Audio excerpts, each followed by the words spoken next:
Hi, this is Christelle Martinette, and I'm here and I'm going to do the monthly zodiac signs. I had a dream last night and it kept saying May, May, May, and there was a subscriber that said, will you come back with, and I have to come back with the monthly zodiac signs. I don't know why, but I will.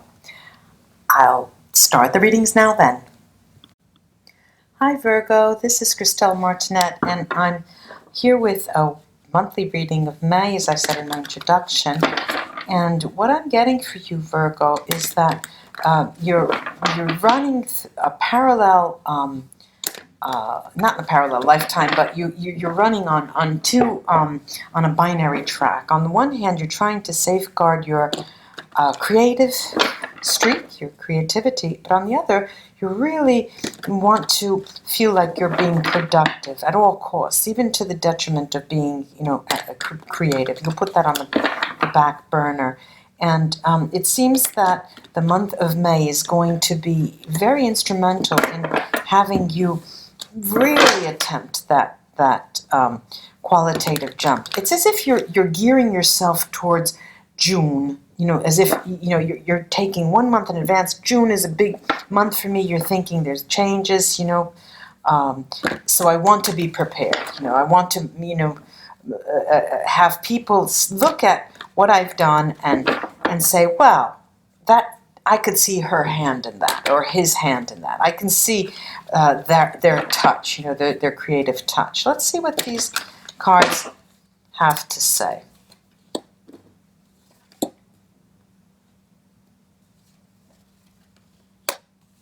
Yeah, your mind is working overtime, and along those lines, actually. And what I'm seeing is there's like a brewing.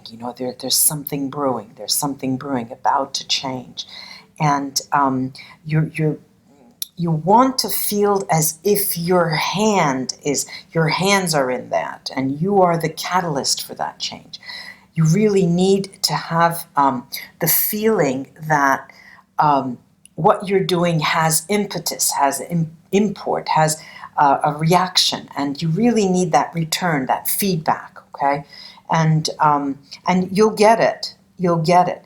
There's you'll see a revolutionary change, but it's going to start very slowly in May, and May is the time for you. I want to say to continue to plant your seeds, but it's as if you're going fishing, okay? You're going fishing, and just so you don't fail the following month, in May, you're going to start throwing a bit of, fish in that pond where you're going to go fishing the following month. So you're bound to get success. You know what I mean? If it's as if you're going to, you're the architect of your own future. You want to feel that by hook or by crook, you're going to be successful, even if you have to trick yourself into thinking that you are the catalyst for someone's change. Oh, it's cute. It's a very reflexive thought, And it's interesting because it's you not wanting to ever go down that negative path of depression, of lack of self-worth. And this is an excellent strategy, especially for the month of May, because it's a sort of like a bridge period toward you, because then from June, July, you're going to really, now you know that you're going to be skip, hop, and a jump, and you're taking off. You're going to actually fly. And so you want to just buttress all of those opportunities and keep your morale high, even at the cost of putting those trout into the pond so you can pick them up, in June and say, wow, thank God I have a catch, Now, there's there is a very strong earth quality here. There's a very strong earth element present here, and you are grounded. And this strategy attests to that, because you don't want to come unstuck. You don't want to have anything undermine you. So you're putting your feet firmly planted in the ground. Now, like I said, though, you're going to be flying in a couple of months. So, put your feet underground if you want, but get ready to fly. July, Let me take this other initiatory tarot. Very interesting messages here. Also very strong quality of water present here with Madame la Lune. It's a 9 in the Voodoo Tarot. It's there's a changeable quality to the time of May in terms of there's the potential of so much change that you really want to control that, and by throwing that fish in the pond for you to be able to catch, you're controlling your emotions. Okay.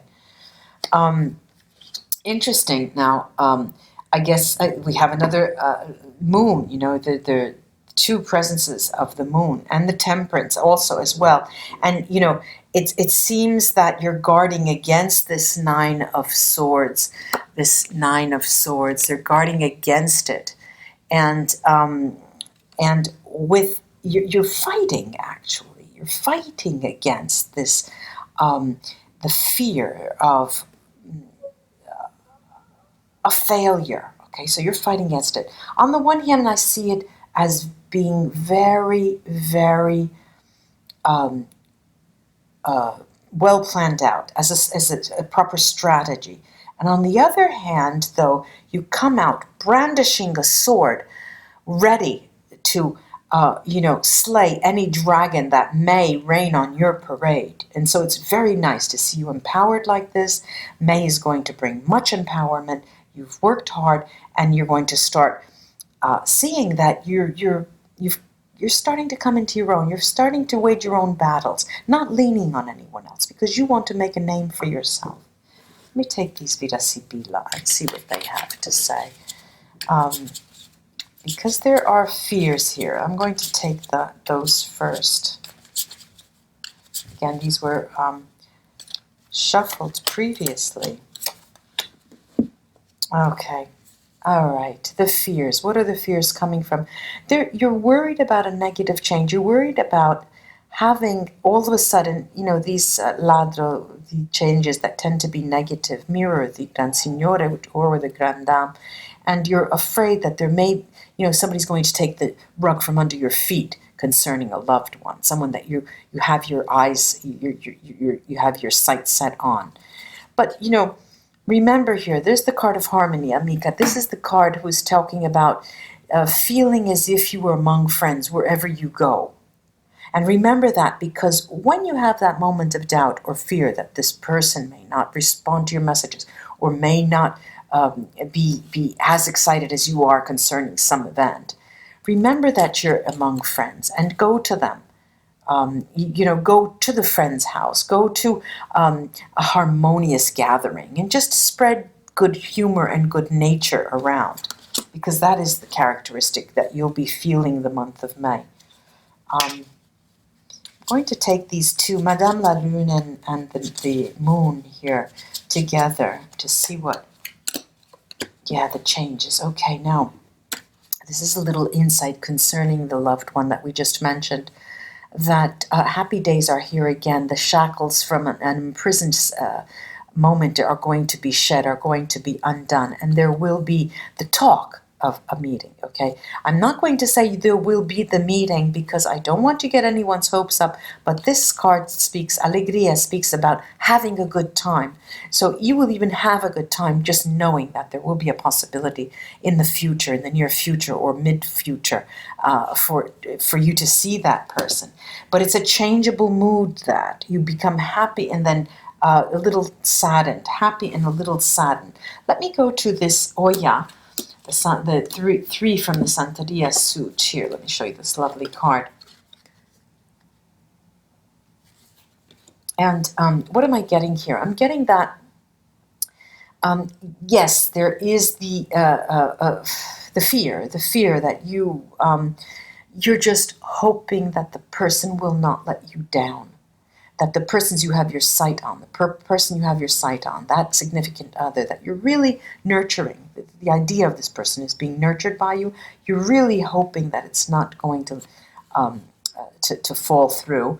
There's the fidelity. You are faithful to that vision. And, what I have to say, it is going to be a positive outcome. But, it's as if I'm going to play the hanged man role to you. Try to look at it reversed and see and try to put yourself in their shoes. In any case, try to take a different perspective on that person, so at least you can distinguish, and remember to continue to distinguish yourself from that person in order for you, well, it's called self-preservation, really. And another, let me take another, this is the Mambo Congo card. Let me take a few sibitas on that. Yeah, okay. And it is this longing. There's longing and wading in the water and trying to enact a ritual of return. Okay, this is the ritual of return. This is a loved one, a male or female amante. And the nostalgic card, the lost happiness, looking to the past, and love. Now, there's a longing here. There's a true longing underlying all those preparations that you're doing, all of those throwing the fish in the river. There's longing, and you're trying to keep it covered under that water. But it's there. All right, we are all in longing. We're humans. We're here to feel the emotional push and pull of what we call life. And sometimes that push and pull is just a little too much for us. But, like I said, just go next door and bring some harmony. Open the windows, flowers, bring in the harmony. Let's take the runes to see what they can add to this. I see joy, I see happiness. Oh, that was a bad note. I see joy, I see happiness. They are beautiful runes, beautiful runes. They're announcing a beginning, a successful beginning, full of joy, and I don't want to say faded, but there is something that is hidden from your view right now, but there is manats, and it all has to do with spreading the joy around, going to that neighbor's house and bringing flowers, opening the windows, letting the birds sing, and these are two wunyos face to face. This is the wunyo rune, and this is the manats rune, and you can see that it is a double joy for you. Okay, there's also right in the middle of the spread, and Hagal. Hagal is speaking of those in-depth meanderings that we just mentioned, that sadness and longing, that's there, and that's what it's all about. But all the other runes are speaking about that as well, and they're saying keep it there. You don't have to keep it under lock and key or buried under that water, or flooding with, overflowing with water on top, but remember that it is a longing that makes us human. Namaste, my Virgo friends. Keep up the good work. It was a pleasure, and I appreciate your likes, shares, and subscriptions. Bye-bye.